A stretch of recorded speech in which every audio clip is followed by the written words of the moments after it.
Okay, so this talk is going to be the Heart First Game Design talk, how to build games about real world issues. I'm Katie Zaback.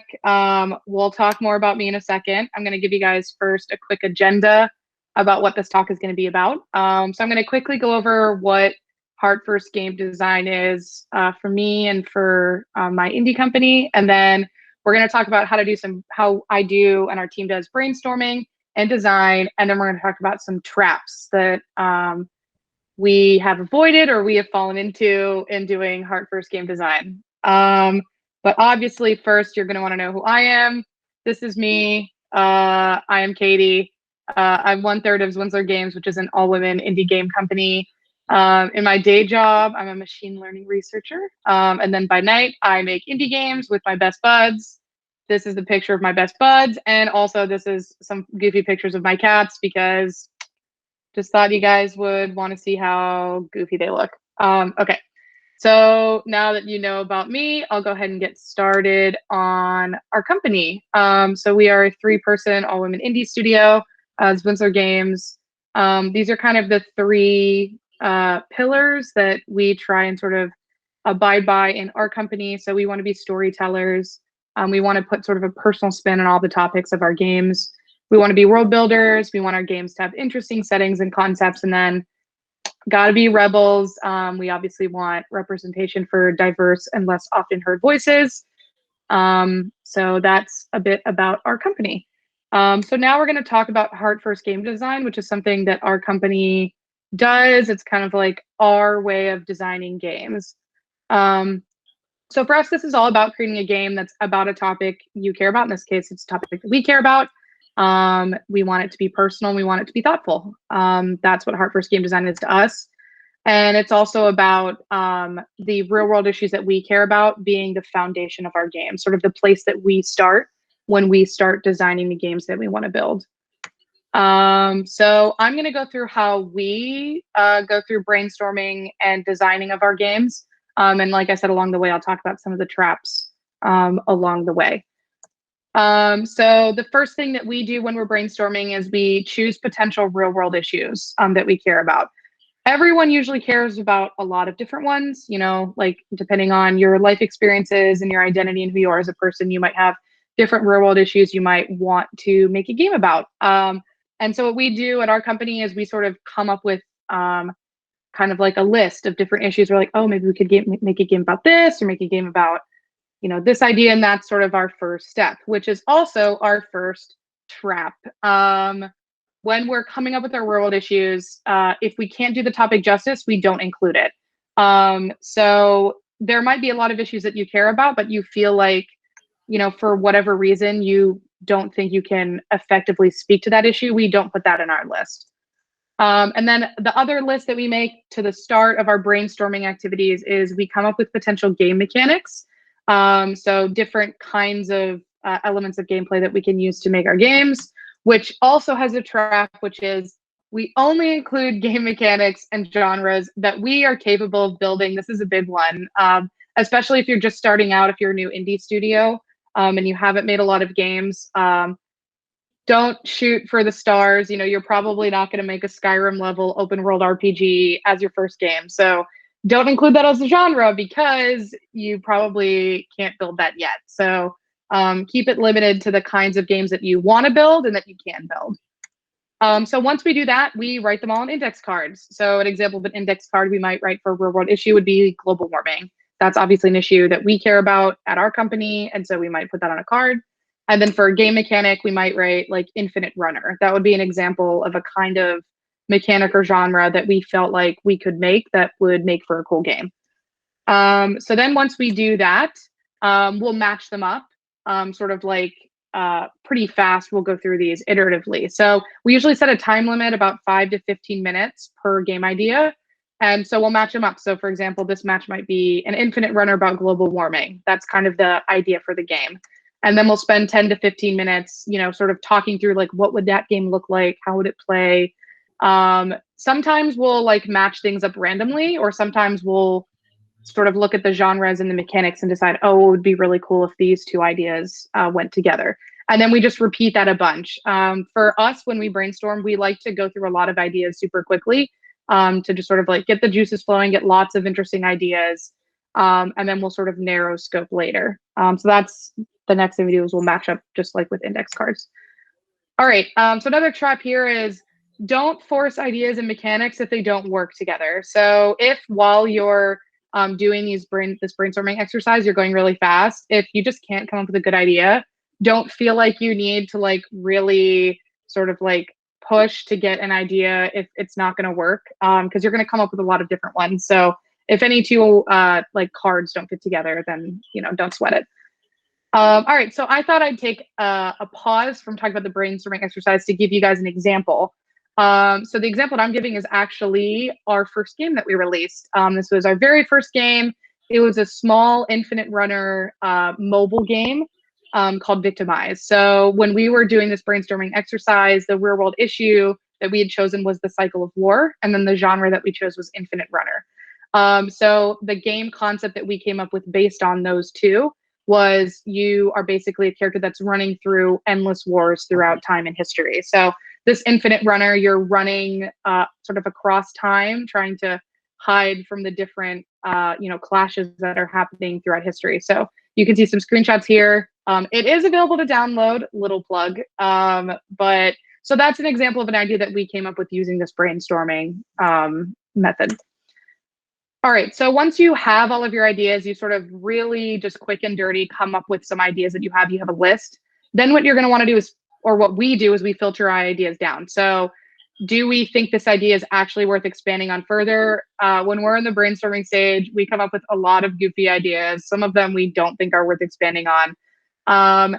If it is an idea we like, we definitely keep it. But if it's not, we just ditch it because we have so many ideas and you want to really focus on the ones that we think have legs.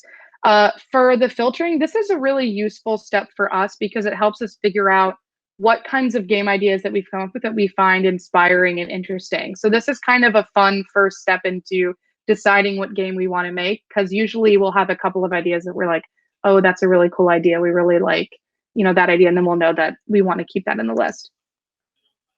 So I wanted to talk about some traps here for games that often when we do this brainstorming exercise, we'll come up with because we're iterating really quickly. And I thought I'd give you guys some traps that we manage to avoid when we're coming up with game ideas. So one trap that I wanted to talk about was the trap of like empathy games. So examples of an empathy game, like I'll give an example that would maybe apply to me. So like I am like a lesbian woman. So an example of a game that would be based on a real world issue might be like, it's an open world RPG where you play as a, lesbian woman and then you experience homophobia in the workplace. And like, that's the game. I personally, and usually the other people in my company would agree that those kinds of games are really tricky because we sort of feel like you're providing the player with sort of a false sense of understanding and authority on a topic if they're not of that identity. So I'm kind of the opinion that if someone plays a game about being a lesbian woman in the workplace for 15 minutes, but they have never been a lesbian woman in the workplace, they don't really understand what that's like because they don't have a lifetime of experience dealing with that. And what we're really focusing on when we're making games about real world issues is to not give people the sense that they wholly understand something or they have authority on it because they've played a game.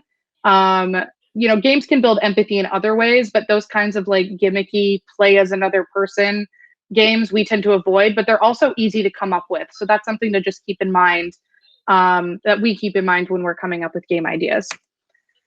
Similarly, another trap that we've come up across a lot when we come up with game ideas is it's easy to come up with gimmicky ideas, but that don't really allow for like complexity or critical thinking about an issue. They tend to be ideas that are very just sort of like super low level, very gimmicky. And it's best, in my opinion, for us, like we avoid those kinds of games because they don't do the topic justice in a way that actually, helps out in whatever issue you actually care about. So I thought I'd do another quick little divergence to share with you some bad ideas that we have come up with this exercise so you can kind of see what I'm talking about a little bit more. So the first idea that I'm using as an example is an idea we came up with called Gerrymander, which is a puzzle game about gerrymandering with a salamander named Jerry, and Jerry would sort of move around on the screen and like gerrymander an area. And that was like a goofy idea that we came up with. We nixed this idea because it's not really inspiring. It's not really personal. It's kind of just like a goofy idea. And we felt like the issue of gerrymandering would not be helped by this game. It was kind of just like a goofy idea. So we ditched it. Another bad idea that we came up with was deplatformer, which would be like a 2D platformer where you pull all the platforms out from under the bad guys. So this would be talking about, deplatforming and social media and stuff like that. We nixed this idea too because we felt like it was very gimmicky and wouldn't allow for a lot of complexity of thinking about, deplatforming and free speech and, all of the fake news and stuff that's on the internet, all of that stuff. So these are some bad ideas that we've come up with. So this was just to give you guys, I guess, a glimpse of like how easy it is to come up with ideas that like, oh, that's kind of interesting, but also, oh, that's maybe not a great idea. Like we probably won't make this game. Okay. So once you have all of your ideas and you've sort of ditched the ones that you feel like these are definitely not it, but you probably have some interesting ones. We definitely have always had, a few darlings that were like, oh, these are cool ideas. So then what we will do is we sort of focus on those ideas and expand them. So we expand on the ideas that we have, focusing on the elements of the issues that we have experience or knowledge of. So this is kind of an important point. Usually when we're doing this exercise, the issues that we come up with, like what we write down, are really broad. So like global warming is a huge issue with a lot of different facets to it. There's a lot of angles you can look at the issue from. So when we're sort of narrowing in on our game ideas, we like to try and focus on the elements of those issues that we have experience with or knowledge about. So that's something that we keep in mind. And then what we'll do in this step is we tend to make a pitch for the idea, something super short and sweet, kind of like the one that I gave you guys for Victimized. Like Infinite Runner, you run through wars throughout history and you hide from the different, clashes that are happening. And then the trap here is keeping ideas that we keep struggling with. This one's really hard. I feel like this comes up a lot with game design because you'll have your darling ideas and you don't want to let them go, but sometimes ideas just don't work and you're struggling to make it right and just ditch them and move on. You probably have other good ideas that you can spend more time on. And then this step is also super fun, but it's also kind of hard because you have to actually decide on an idea. So we will decide on our idea once we've sort of narrowed down our ideas. How we usually think about picking, like, this is the idea we're going to pursue and start actually designing the game for, is we try to find the ideas that have the best combo of gameplay, both gameplay that's interesting and also gameplay that we're well equipped to actually like program, actually build. Ideas that we find inspiring and we feel like we have a lot of knowledge on that issue, we'll actually be able to make a game out of it. And an idea that's very cohesive. Sometimes you get some, or we get some like weird game ideas that maybe aren't very cohesive, and then we don't usually pursue those ones. Okay, this is just, again, you can sometimes get too attached to one idea without expanding on the other ideas that you've come up with. So we do this a lot, mainly because of me. I get very like, I really like this idea, and we like don't talk about the other ideas. But at this stage, we try and keep it really open up until the point where we sort of have fleshed out all of the game ideas, and then we decide which one we want to pursue and move on to the design phase, which is what I'm going to talk about next. So once we finish brainstorming, we move into actually designing our game. And when we're designing games, now that we sort of have a short pitch, we have, this is the real world issue we're going to make a game about. This is the game genre. These are sort of the rough mechanics, and this is sort of our quick pitch for it. What we usually do at this stage then is we want to try and find the story. So we like to tell stories about the issues that we're making games about. We like there to be a narrative there, a story that we're telling beyond just, the story of the issue. So we try and create interesting and complex characters that you can interact with in the game. And we like to give those characters a real world to live in. That's what we try and do. One trap that we have found is easy to come up against when we're brainstorming and coming up with ideas this way is making the real world issue the entire story of the game. So rather than there being any characters or any sort of story beyond the issue, it's just like, this is the story of global warming, or this is the story of systemic poverty. And what we found when we do that is I feel like that really depersonalizes the character, like the characters in the game. And it also kind of tokenizes the story, it tokenizes the issue. It doesn't get very deep. So that's like a trap that's easy to fall into at this stage. So that's something to avoid. So I thought I'd take another digression again to talk about another game. This game is actually not a game that is released. This is our third game that we're working on that is currently in development. But I felt like it was a good example of how to bring narrative into, your ideas once you're in the design phase. So for this game idea, the real world issue that we wanted to make a game about was trickle down economics. And the genre that we chose was an open world RPG. And so the concept here, the story of this game is going to be basically there's a stream that's dried up near your home at the bottom of the mountain where you live, and you need to figure out what happened to it. That's the story, and that has characters and a world that's sort of separate from this reward issue. But that's what the game is going to talk about, is trickle down economics. So you might be able to figure out why the river has not been trickling down. That's a little teaser for you guys. So that's an example of like bringing narrative into the game. All right, so once we've come up with the story, we have our game idea, we have our characters, we have our world. The next step is get really informed about the issue. So we research a lot. The topics that we make games about, we research them very extensively.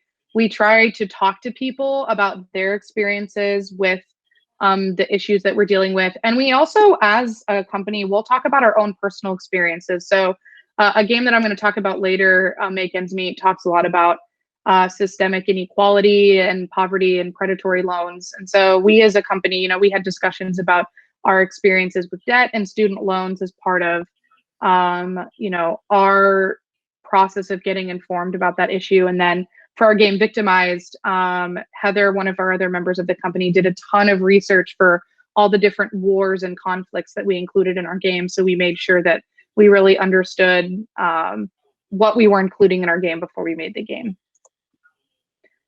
This is a big trap, actually, not just in this brainstorming activity, but also just in life, which is don't declare yourself an expert after reading one article. We do not do this as a company, and you should not do this if you are a person. You are not an expert if you've read like one article online, or you like found some ebook that you like read the table of contents of. Like, you are not an expert, so don't think that you are.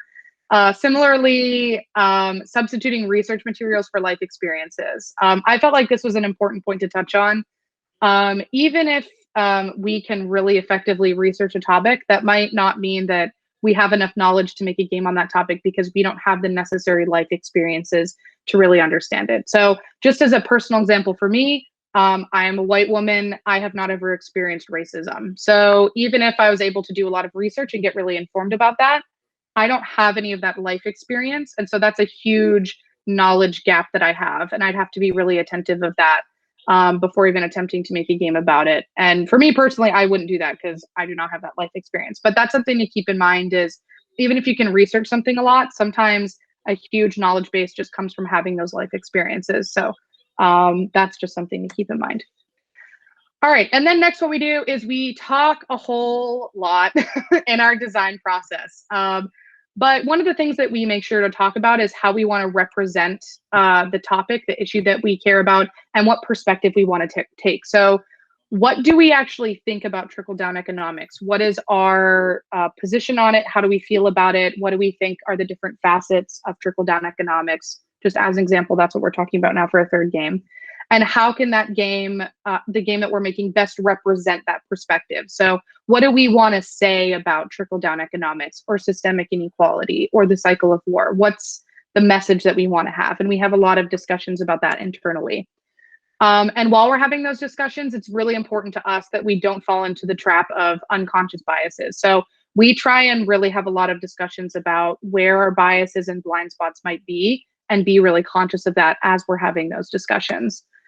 Another thing that this is a trap that we've fallen into, which is talking and not working on our games. So even though this is a very like interesting process and it's important to have these conversations, sometimes we'll get too like in the weeds about it, and we have to make sure we're always coming back to designing the game and talking about the message and the idea and the issues that we're talking about in relation to the actual game we're building. Another trap that I thought I would mention here that I feel like is easy to fall into is making a simple game with a complicated message. Sometimes like the issue gets really complicated, and then if you make a simple game about it, that makes it seem like the issue that you're making it about is more simple than it is, if that makes sense. So like if you're making a game about trickle down economics, it's a really complicated issue. And if you make, you know, Pong, but for trickle down economics, that's going to maybe water down the issue too much, and you're going to lose, you know, that impact. All right, and then we continue to talk even more after we talk about the real world issue and what our perspective is. We like to discuss the player experience. I feel like this is really important. We discuss like how on the nose we want to be about our position in the issue so that people actually connect with the message in the real world issue and actually understand what we're trying to say. And we also have a lot of conversations about what we hope our players will learn or take away from the game. That's really important for us, is thinking about, you know, someone at some point is going to play this game. What do we hope they take away? What kinds of you know, lessons or ideas about trickle down economics do we want them to maybe be thinking about after they leave our game and are done playing it? But one thing to keep in mind here as you're discussing player experiences, games are supposed to be fun, or at least enjoyable or interesting. And sometimes for us, we'll get really in the weeds about talking about, you know, the complexity of issue and how we're going to put all this stuff into the game. And it's like, at some point, this game is supposed to be fun. So that's also just something to keep in mind, is making sure the game at the end of the day is fun. It's enjoyable for people to play, because if it's not fun, no one's going to play your game, and then no one's going to, you know, get all the great, you know, commentary you have about the social issue that you're talking about, because they're not playing your game because it's not very fun. So that's something to keep in mind. And then once we've had all those discussions, we'll sort of expand and adjust the idea, sort of really fleshing out the game design, sometimes altering mechanics to, you know, account for different complexities in the issue that we're talking about, or even just to make the game cool. And we continue sort of iterating as we, you know, design and really flesh out the game. But what we want to make sure at this stage, as we're really like fleshing out the game and the game design, is sometimes when we're designing a game, we'll start with coming up with all these cool ideas and mechanics. Then we really want to narrow it down into sort of the key game loop. And I kind of already said this before, but just really making sure that when we're simplifying the game and the mechanics, we're not simplifying the issue, making it seem like, you know, an issue that's really complex is actually really simple, because that can be really harmful if someone plays your game and thinks, oh, this issue is like so simple, and why is everyone freaking out about it? Like, that's just not a good vibe. So you don't want to do that. So we try and make sure that even if the mechanics of our game are simple, we're not watering down the issue that we're making the game about. So the example that I wanted to give for this game design is, oh, it says our third game. That is a typo. This was our second game. It is also out now, plug. It is an iOS game, but the real world issue we talked about in this one was income inequality and sort of like systemic poverty, predatory loans, stuff like that. And the genre we came up with was like puzzle resource management. So the concept for this game was you have to collect enough circles to move on to the next level by drawing around them to collect them with a limited amount of rope. And you have to make the ends of the rope meet to collect them. And you can sort of like take out loans to get extra rope. And if you like collect extra resources at the beginning, you can use them later. So it's literally about making ends meet, like very on the nose with the name. But that's sort of the puzzle game we came up with. And we felt like that struck a good balance between having the issue and a lot of complexity embedded into the game, but the game is still fun and it's simple and it's easy to play. And, you know, you have a good time, and there's cats, as you can see. So that's all you need. Okay, so the parting thoughts that I had. So this was just our process for how we make games. I hope it made sense. I know I went through it kind of quickly. The talk's only half an hour, so I had to go kind of fast. But that's what we do. But I was hoping through this talk that maybe some of you guys can get inspired to sort of be thoughtful and kind and sort of make games about real world issues. That's what we do, and we have a lot of fun doing it, and it's really rewarding. And, you know, I've learned a lot through the process of making the games that we've made. And hopefully maybe our games are making the world a bit of a better place. That's what I hope. So hopefully this talk was helpful. Hopefully it gets you guys inspired to maybe incorporate, you know, some politics and some social issues into the games that you guys are making. And with that, thanks so much for tuning in. We have like a little bit of time if anyone has any questions. So I'll stop screen sharing in a second. But if you have questions after the talk, you have burning questions, you can definitely feel free to email me. This is my email. You can also add us or DM us on Twitter at Zwinzler Games. We're always psyched to talk about game design and our first game design process. So I'll go ahead and exit this. So now I can see all your beautiful faces, your virtual faces. But yeah, if anyone has any questions, you guys can go ahead and come up to I see there's a little orange Q&A spot. So if people have questions, you can ask me questions or not. If you guys want to see more pictures of my cats, I can put that up too here. I'll put the cats back on the screen for you guys. There you go. If you're wondering, the cat on the left is Artemis and the cat on the right is Zeus. So I know that was one burning question you guys had. I see someone has their hand up, but I don't know if that's like an accident.